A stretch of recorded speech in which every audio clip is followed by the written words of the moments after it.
우리에게 주신 하나님의 말씀을 봉독해 드리겠습니다. 여호와께서 여호수아에게 이르시되 내가 오늘부터 시작하여 너를 온 이스라엘의 목전에서 크게 하여 내가 모세와 함께 있었던 것 같이 너와 함께 있는 것을 그들이 알게 하리라. 너는 언약궤를 맨 제사장들에게 명령하여 이르기를 너희가 요단 물가에 이르거든 요단에 들어서라 하라.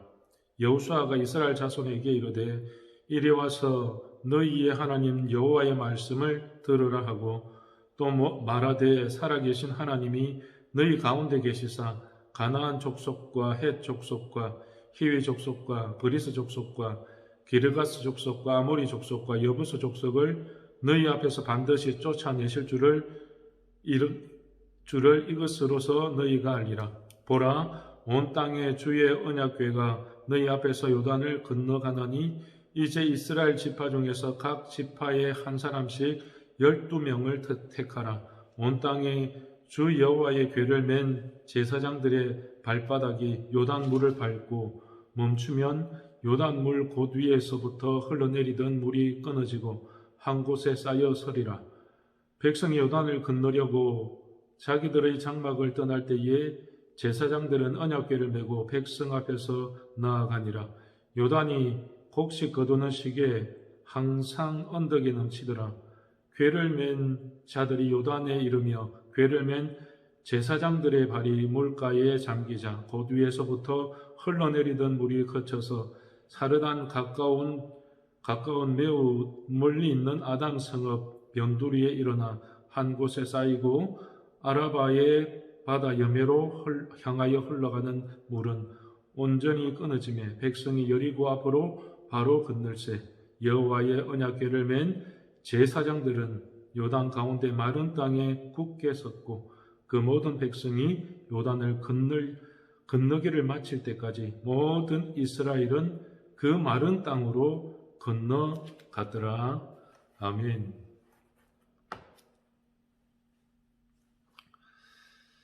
오늘 본문이 조금 길었지만 그래도 끝까지 이 본문 말씀을 읽었습니다. 우리 인생을 살아가면서 때로는 막연하게 가슴이 시릴 때가 있습니다. 때로는 두려울 때가 있고 공포에 질릴 때도 있지요.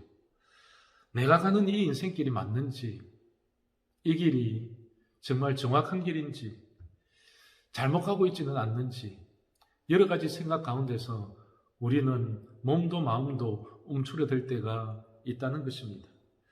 누구나 할 것 없이 우리가 가는 이 길은 처음 가는 길이기 때문에 낯선 길이기 때문에 모두가 힘겨워하고 두려워할 수밖에 없다는 것이지요.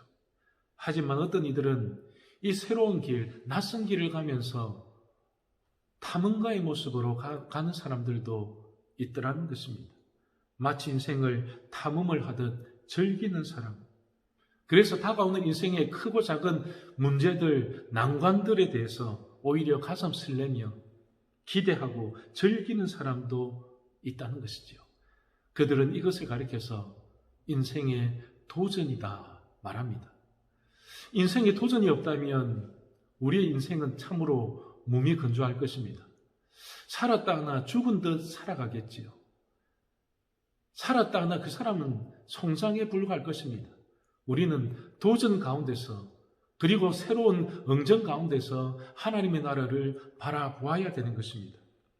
여러분, 믿음이 없다면 도전이 가능하겠습니까? 믿음 없는 도전은 없다는 것입니다. 믿음의 에너지가 떨어지게 되면 한 걸음조차도 나아갈 수 없게 되고 그리고 인생의 그 땅바닥에 주저앉을 수밖에 없습니다. 오늘 말씀은 여호수아와 이스라엘 백성들이 요단강을 건널 때의 사건입니다. 4절에 보면 이같이 말씀하는데요. 너희가 이전에 이 길을 지나보지 못하였습니다. 이스라엘 백성들이 이 길을 처음 간다는 것입니다. 두렵고 때로는 설레기도 하고 그리고 무엇보다도 이 요단강이 그때 마침 넘치는 시기였다는 것이죠.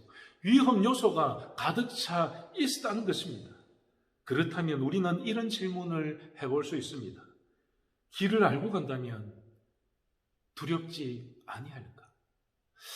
길을 안다면 두려움이 떠나야 되지 않겠습니까? 그런데요, 우리 인생은 길을 알고 가도 두렵다는 것입니다. 이스라엘 백성들이 놓여진 그 수많은 적들, 견고한 성들, 그리고 수많은 전쟁들이 그들을 기다리고 있었습니다. 그리고 오늘 기록된 것을 보게 되어지면 이 여리고 성읍에는 수많은 적들, 대적자들이 기다리고 도사리고 있었다는 것이죠. 게다가 40년 광야 생활을 그들이 알고 갔다면 그들은 한 걸음조차도 전진해 나갈 수 없을 것입니다. 하나님, 차라리 포기하겠습니다.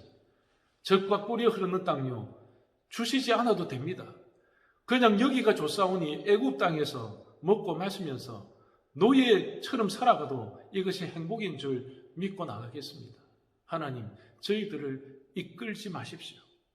그런데 이스라엘이 가는 그 길을 철저하게 하나님께서 인도하시지 않습니까? 6절에 보니까 여호수아가 또 제사장들에게 말하여 이르되 언약궤를 메고 백성 앞에 건너라 하매 곧 언약궤를 메고 백성에 앞서 나아가니라.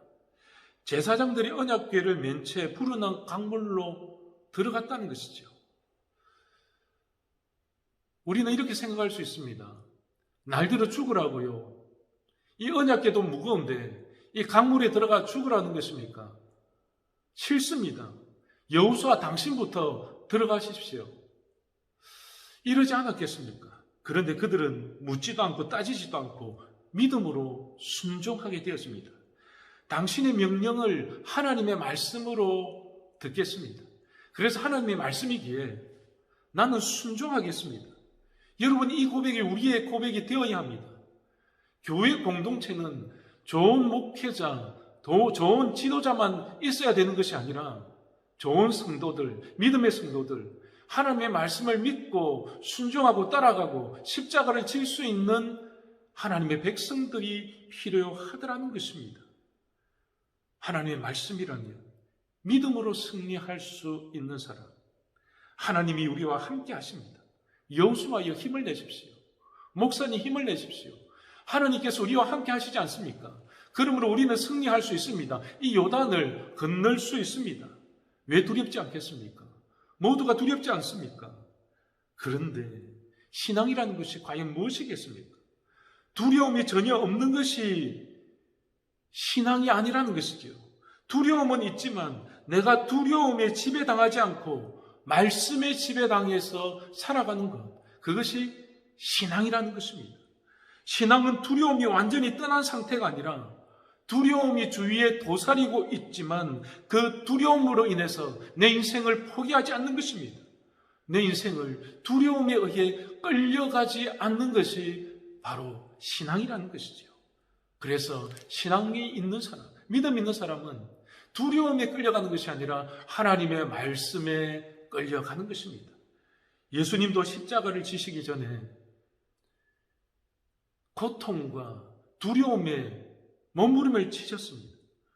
그래서 주님께서 하신 말씀이 무엇입니까? 이 잔을 내게서 지나가게 하옵소서. 그러나 나의 원대로 마옵시고 아버지의 원대로 하옵소서. 예수님도 십자가를 지려 할 그때에 두려움과 공포에 떨었습니다. 왜냐하면 그 십자가의 길이 예수님에게는 처음 가는 길이었기 때문에, 죽음의 길이었기 때문에 알고 있었지만 그럼에도 불구하고 그 십자가가 저주였고 고통이었고 상처였고 조롱이었고 그리고 눈물의 길이었기 때문에 신앙은 나의 원대로 되는 것이 아니라 아버지의 원, 여호와 하나님의 원대로 되는 것이 신앙이요 믿음이라는 것입니다. 이것을 바꾸어 말하면 내 뜻대로 이루어지는 것이 신앙이 아니라 하나님의 뜻대로 이루어지는 것이 신앙이다. 사랑하는 성도 여러분, 성숙한 믿음은 인생의 갈림길에 섰을 때에 누구의 것을 선택하느냐, 무엇을 선택하느냐 이것입니다. 나의 것을 선택하지 않고 내 길을 선택하지 않고 내 계획을 쫓아서 살아가는 것이 아니라 하나님의 뜻, 하나님의 계획, 하나님의 방법대로 살아갈 수 있는 것, 그것이 바로 믿음의 길이라는 것입니다. 15절에 이같이 말씀하지요. 궤를 맨 제사장들의 발이 물가에 잠기자 곧 위에서부터 흘러내리던 물이 거쳐서, 여러분, 하나님의 방법대로, 하나님의 계획대로, 하나님의 말씀대로 살아가니까 이 요단 강물이 끊어지고 그치게 되더라는 것입니다. 여러분, 우리가 환난 가운데서 주님의 뜻대로 살아가다 보면 인생의 그 마지막 터널이 빛 가운데에 드러나게 되어지더라는 것이지요. 이것이 바로 부활의 소망인 것입니다. 죽음으로 끝나는 것이 아닙니다. 어둠으로 끝나는 것이 아닙니다. 패배한 것 같으나 승리하는 것이고, 죽은 것 같으나 다시 부활하고 생명을 얻는 것입니다. 하나님의 임재 가운데서 하나님의 말씀의 그 방법대로 순종하며 나아갈 때에 우리는 이 이스라엘 백성들이 경험하고 여호수아 갈렙이 경험하였던 이 요단강의 기적을 우리도 오늘날도 맛볼 수 있다는 것입니다. 하나님의 말씀이 내 삶의 우선순위가 되어지고 하나님의 임재를 경험하고 하나님의 임재 속에서 우리가 요단강을 향해서 우리의 발바닥을 내려놓을 때에 하나님의 역사는 시작되어지는 것입니다. 바로 이 요단강 사건을 통해서 믿음의 백성들에게 들려주시고자 하는 하나님의 메시지가 무엇입니까? 이 점이 참 중요합니다. 그것은 바로 우리가 믿음으로 순종하면 하나님께서 일하신다는 것입니다. 우리가 하나님의 계획 안에 들어오면 하나님의 계획대로 우리를 사용해 주신다는 것입니다. 이제 말씀을 맺겠습니다. 우리 모두는 천국을 향해 걸어가는 순례자의 길을 걸어가는 순례자입니다. 때로는 홍해가 길을 막고 있고 때로는 요단 강물이 흘러 넘칠 때가 있을 것입니다. 그리고 무엇보다도 세상의 대적자들이 그리고 마귀가 우는 사자와 같이 우리를 삼키려고 달려들 때도 있을 것입니다. 그때 물러나시겠습니까? 그때 후퇴하시겠습니까? 하나님, 이 길은 내 길이 아닌 것 같습니다. 여기까지인 것 같습니다. 하면서 멈추어 서겠습니까? 여러분, 그것이 믿음이 아닙니다. 우리가 하나님을 믿고 순종한다는 것은 무엇입니까? 내 발부터 요단 강물에 담글 수 있어야 되는 것입니다. 이사야서 43장 2절에 이같이 말씀합니다. 네가 물 가운데로 지날 때에 내가 너와 함께 할 것이다. 강을 건널 때에도 물이 너를 해치 못하고 넘치지 못할 것이다. 네가 불 가운데 있을 때에도 타지 않을 것이요 사르지 못할 것이다. 이것은 무슨 말씀입니까? 여호와께서 임재하시면 우리는 이 세상의 강물도, 이 세상의 바다도, 이 세상의 불도, 흑암도 우리를 대적할 수 없다는 것입니다. 여호와께서는 우리를 건지시고 여호와께서는 우리에게 힘이 되시고 여호와께서는 우리의 방패가 되어 주신다는 것입니다. 사랑하는 성도 여러분, 우리는 한 번도 경험하지 못한 길, 한 번도 가보지 못한 길을 오늘도 그리고 내일도 걸어갈 것입니다. 언제까지요? 주님 오시는 그날까지, 내 생명이 다하는 그날까지 우리는 걷고 또 걸어갈 것입니다. 그렇다면 우리는 누구와 함께 걸어가야 합니까? 여호와 하나님께서 모세와 함께 하셨던 것과 같이, 그리고 세월이 지나서 여호수아와 함께 하시고 일하셨던 것과 같이 오늘날 저와 여러분들과 함께 여호와 하나님께서는 동일하게 역사하시고 임재하셔서 우리를 오늘도 사용하여 주실 줄 믿습니다. 오늘 이 하루도 이 말씀을 붙들고 내가 먼저 세상의 요단강에 내 발을 먼저 담글 수 있는 위대한 그리고 담대한 믿음으로 승리할 수 있는 믿음의 백성들 다 되시기를 소망합니다. 기도하겠습니다. 살아계셔서 역사하시는 하나님 아버지, 감사함을 드립니다.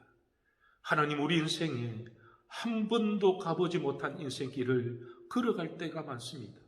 그때 주님께서 우리와 함께하여 주시고 우리와 동행하여 주시옵소서. 주님이 가시면 다 길이 되고, 주님이 함께 하시면 진리가 되고, 주님이 함께 하시면 생명이 될 줄 믿습니다. 우리가 날마다 십자가를 지고 살아갈 그때에 주님께서 가라 하시면 가고 멈추라 하실 그때에 멈출 수 있는 믿음의 백성들 되게 하여 주시옵소서. 아버지, 요단강과 같은 이 세상을 살아갈 때에 내가 먼저 믿음으로 순종하고 반응하여서 내 발바닥을 먼저 요단강물에 담글 수 있는 믿음의 백성 되게 하여 주시옵소서. 그리하여서 날마다 승리하며 날마다 하나님의 사명을 온전히 감당할 수 있는 여호수아와 그리고 제사장과 그리고 이스라엘 백성과 같은 오늘 믿음을 저희에게 허락하여 주시옵소서.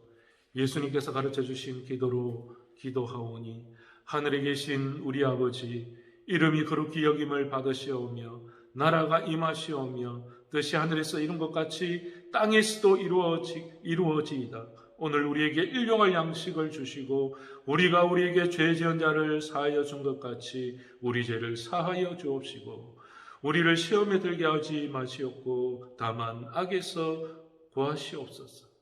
나라와 권세와 영광이 아버지께 영원히 있사옵나이다. 아멘.